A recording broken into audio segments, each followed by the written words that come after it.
Nawab Abdul Latif, to my mind, has been of the greatest benefactors of the Mohammedan community and has done more than anyone else for the promotion of Western and Eastern learning among his co-religionists. But more than this, he devoted energies to unify Hindus and Mohammedans in a remarkable degree. He was a truly patriotic Indian in the highest sense of the term and deserves the gratitude of the generations to come.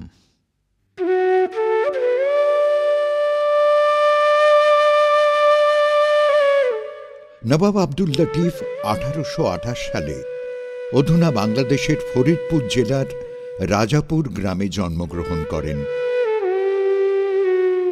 সেকালের আর 5টা ভদ্র পরিবারের সন্তানদের মতোই আব্দুল লতিফ কলকাতা মাদ্রাসায় বিদ্যা শিক্ষা শুরু করেন এবং জুনিয়র স্কলারশিপ পরীক্ষা পাশ করেন।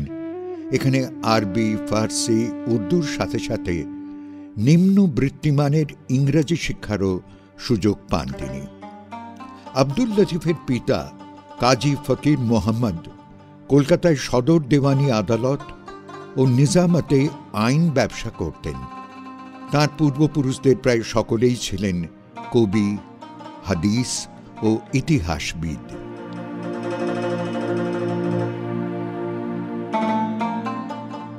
আব্দুল লতিফ কলকাতা মাদ্রাসার শিক্ষা শেষ করে মাদ্রাসার শিক্ষক হিসেবে সরকারি চাকরিতে যোগ দেন, কিন্তু বেশি দিন সে পদে তাঁকে থাকতে হয়নি।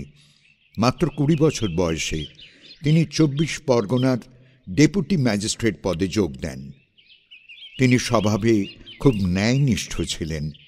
সারা জীবন অন্যায়ের বিরুদ্ধে আপোষহীন সংগ্রাম করেছেন।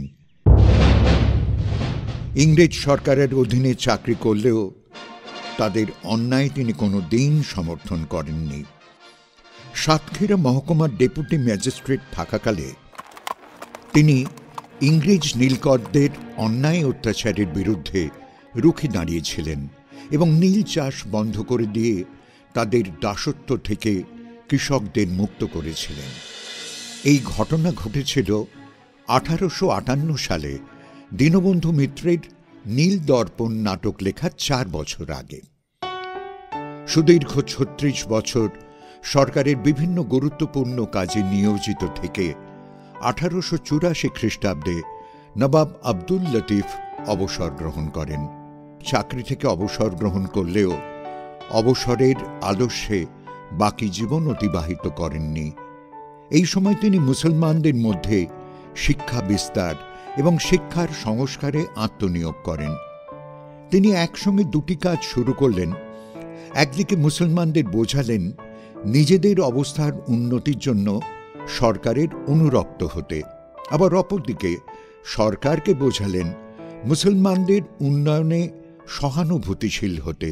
কিন্তু 19 শতকের যে প্রথম ভাগ, মুসলিম সমাজের যে যারা শিক্ষিত মানুষ তারা কিন্তু 2টো ভাগে বিভক্ত হয়ে যান। একদল মনে করেন যে আমাদের মাদ্রাসা শিক্ষা, ফার্সি শিক্ষা, আরবি শিক্ষা এটার মধ্যেই সীমাবদ্ধ থাকতে হবে, ইসলামকে কেন্দ্র করে যে শিক্ষা চলছে সেটাকেই রাখতে হবে, কারণ আমাদের ফার্সি ভাষাই ছিল এখানকার সরকারি ভাষা, সুতরাং আমরা অন্য ভাষা শিখব না, পাশ্চাত্যের শিক্ষাকে নেব না। এখানে কিন্তু একটা ব্যতিক্রমী ব্যক্তিত্ব নবাব আব্দুল লতিফ। তিনি অতদিন আগে অনুভব করতে পারছেন যে পাশ্চাত্য শিক্ষা ছাড়া অগ্রগামী হওয়া সম্ভব হবে না। তখন কিছু মুসলমানদের একটা ধারণা তৈরি হয়েছিল, যতদিন ভারতবর্ষ ব্রিটিশ শাসনের অধীনে থাকবে ততদিন মুসলমানদের কাছে এই দেশ দার উল হরব বা শত্রু দেশ বলে গণ্য হবে। তারা ইংরেজি ভাষাকে কুফরে কালাম ও পাশ্চাত্য শিক্ষাকে এলমে বেদিন বলে অভিহিত করতে শুরু করেন।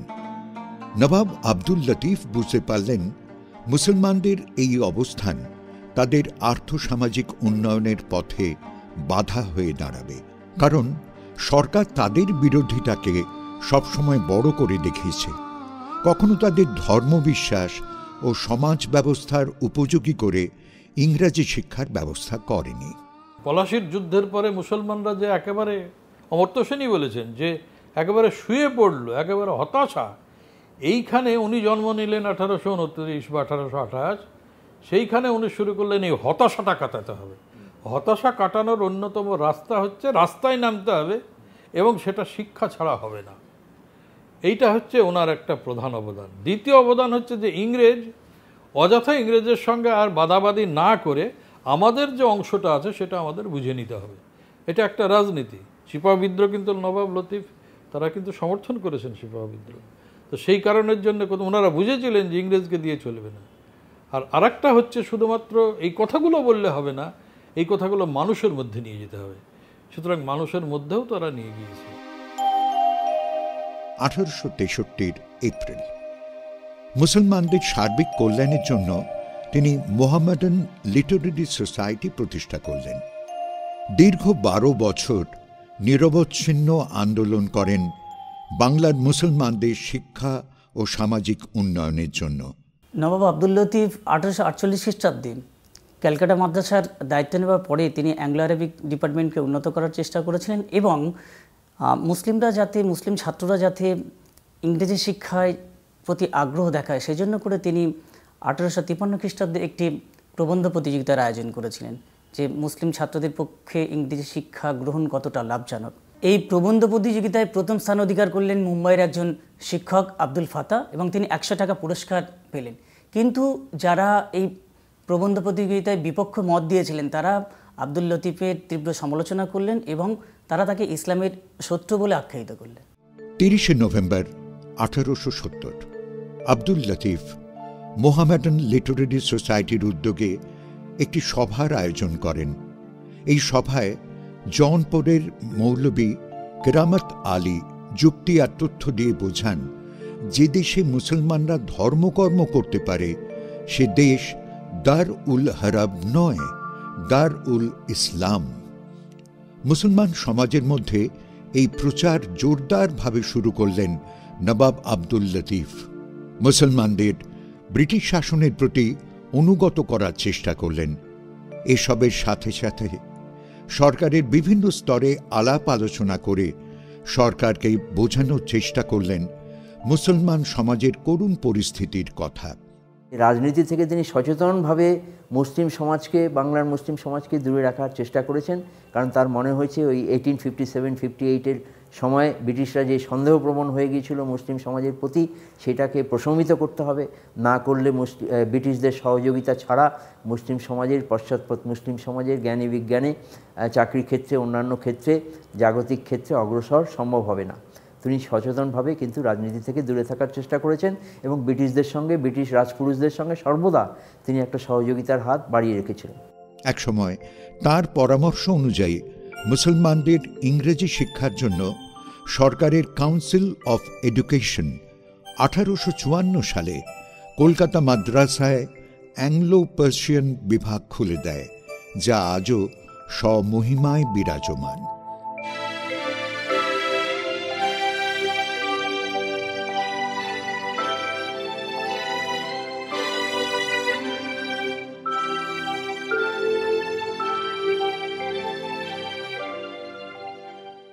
ছোটলাট স্যার ফ্রেডরিক জেমস হলিডে সন্দেহ করেছিলেন সিপাহী বিদ্রোহে কলকাতা মাদ্রাসার ছাত্ররা জড়িত ছিল। এজন্য তিনি বড়লাটের কাছে মাদ্রাসা তুলে দেওয়ার প্রস্তাব করেন। আব্দুল লতিফের অনুরোধে বড়লাট সে প্রস্তাব কার্যকর করেননি। তিনি এই কলকাতা মাদ্রাসা বাঁচানোর জন্য আপ্রাণ চেষ্টা করেছেন। 1857 সালে সিপাহী বিদ্রোহ হলো, ইংরেজরা তো ধরেই নিল যে ওই মুসলমান ছাত্ররা, বিশেষত কলকাতা মাদ্রাসা, এই বিদ্রোহের পিছনে আছে, এবং ওরা ঠিক করেছিলেন ইংরেজরা যে এটা বন্ধ করে দেবেন মাদ্রাসা। তখন আব্দুল লতিফ তার নেতৃত্বে কিছু মানুষ তারা ইংরেজদের সঙ্গে একটা ডায়ালগ ওপেন করে যে না, এটা করা উচিত হবে না, অমুক হবে না, তমুক হবে না ইত্যাদি। 1882 সালে ভারত সরকার ডব্লিউ হান্টারের সভাপতিত্বে এক শিক্ষা কমিশন গঠন করেন, যা হান্টার কমিশন নামে খ্যাত হয়। কমিশন আব্দুল লতিফকে বাংলার মুসলমানদের শিক্ষার ব্যাপারে মতামত দিতে অনুরোধ করলে তিনি লিখিতভাবে তার মতামত দেন এবং পরে কমিশনের সামনে উপস্থিত হয়ে বিভিন্ন প্রশ্নের জবাব দেন। 1883 সালের 14 সেপ্টেম্বর হান্টার কমিশন যে রিপোর্ট দেয় তাতে মুসলমানদের অনগ্রসরতার কথা বিবেচনা করে তাদের উন্নতির জন্য 17 দফা সুবিধা দানের ব্যবস্থা করে। প্রথমত, দানবীর হাজী মহসিনের ওয়াকফ করে যাওয়া বিপুল অর্থের কিছু অংশ কলকাতা ও হুগলি মাদ্রাসা পরিচালনার কাজে ব্যবহৃত হয়। মহসিন ফান্ডের টাকা দিয়ে ঢাকা, চট্টগ্রাম ও রাজশাহীতে 3টি মাদ্রাসা ও ছাত্রদের জন্য বোর্ডিং প্রতিষ্ঠা করা হয়। ছাত্রদের স্কলারশিপ দেওয়ার ব্যবস্থা করা হয়। 9টি জেলা স্কুলে আরবি ও ফার্সির শিক্ষক নিয়োগ করা হয় এবং স্কুল কলেজের মুসলমান ছাত্রদের জন্য ধার্য বেতনের 2/3 ফান্ড থেকে দেওয়ার ব্যবস্থা হয়। 50-এর দশকে হিন্দু কলেজ থেকে প্রেসিডেন্সি কলেজ নাম হলো, তখন তিনি একটা যুগান্তকারী সিদ্ধান্ত নিলেন, আমরা বলবো বৈপ্লবিক সিদ্ধান্ত। সেটার দরজা কিন্তু খুলে গেল হিন্দু মুসলিম সকলের জন্য। মুসলিম ছাত্ররাও কিন্তু প্রেসিডেন্সি কলেজে তখন পড়তে আসতে পারত। ডাক্তার মহেন্দ্রলাল সরকার 1875 সালে Indian association for the cultivation of সায়েন্সের প্রতিষ্ঠা করেন। নবাব আব্দুল লতিফ এই প্রতিষ্ঠানের অন্যতম প্রতিষ্ঠাতা ও ট্রাস্টি ছিলেন। এর আগে কেশবচন্দ্র সেন 1872 সালে ভারতীয় সংস্কার সভা প্রতিষ্ঠা করলে সেই উদ্যোগেও আব্দুল লতিফ সহযোগিতা করেছেন। খালি মুসলিম সমাজ নয়, তিনি হিন্দু সমাজের যে সারস্বত গোষ্ঠী ছিলেন তাদেরও সমীহ আদায় করে নিতে পেরেছেন। এই বিজ্ঞানের পক্ষে, পরীক্ষা নিরীক্ষার পক্ষে, এক্সপেরিমেন্টের পক্ষে তার যে এই মতবাদ, সেটাকে তিনি এগিয়ে নিয়ে যাওয়ার চেষ্টা করছেন তার উদ্যোগের মধ্য দিয়ে। এভাবে একটা কমন ফ্রন্ট তো তৈরি হয়েছিল। সুতরাং রাজনীতির ক্ষেত্রে না হতে পারে, কিন্তু অন্যান্য সামাজিক উন্নয়নের ক্ষেত্রে, অগ্রগতির ক্ষেত্রে, বিজ্ঞান মনস্কতার ক্ষেত্রে তার সঙ্গে কিন্তু অন্য হিন্দু সমাজপতিদের কোনো পার্থক্য ছিল না। তার ফলে এই একটা জায়গায় কিন্তু সমন্বয়ের জায়গা তৈরি হয়েছিল। তার একটা সামাজিক বৌদ্ধিক দিক ছিল, হয়তো রাজনৈতিক দিক ছিল না।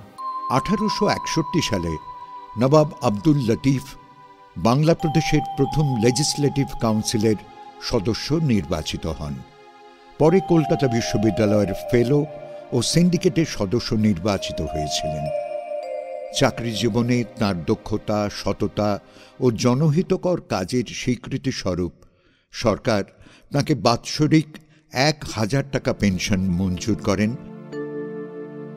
এবং 1877 সালে খান বাহাদুর, 1880 সালে নবাব, 1883 সালে CIE এবং 1887 সালে নবাব বাহাদুর উপাধিতে ভূষিত করেন।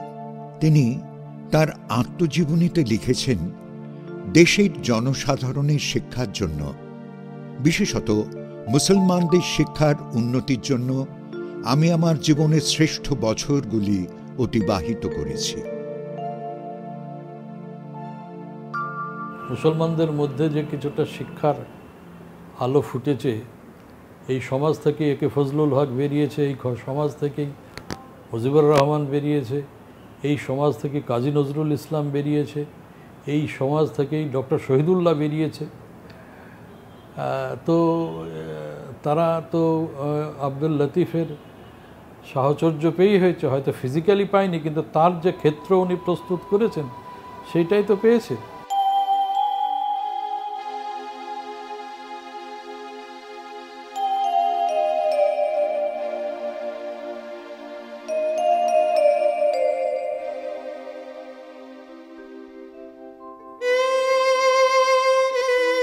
(1893 সালের 10ই জুলাই মানব দরদী কর্মবীর নবাব আব্দুল লতিফ পরলোক গমন করেন। 11ই আগস্ট 1893 কলকাতা হাইকোর্টের প্রধান বিচারপতি স্যার পেথারামের সভাপতিত্বে কলকাতা টাউন হলে এক শোক সভা অনুষ্ঠিত হয়। এই সভায় নবাব আব্দুল লতিফের স্মৃতি রক্ষার উদ্দেশ্যে অর্থ সংগ্রহের জন্য একটি কমিটি গঠিত হয়। কমিটির সভাপতি নির্বাচিত হন মহারাজা স্যার যতীন্দ্রমোহন ঠাকুর। কিন্তু অল্প সময়ের মধ্যেই প্রচুর অর্থ সংগৃহীত হয় এবং এই অর্থ দিয়ে সরকার ইলিয়ট মাদ্রাসা হস্টেল প্রতিষ্ঠা করে। লেফটেন্যান্ট গভর্নর স্যার জন উডবার্ন তার দ্বারোদ্ঘাটন করেন।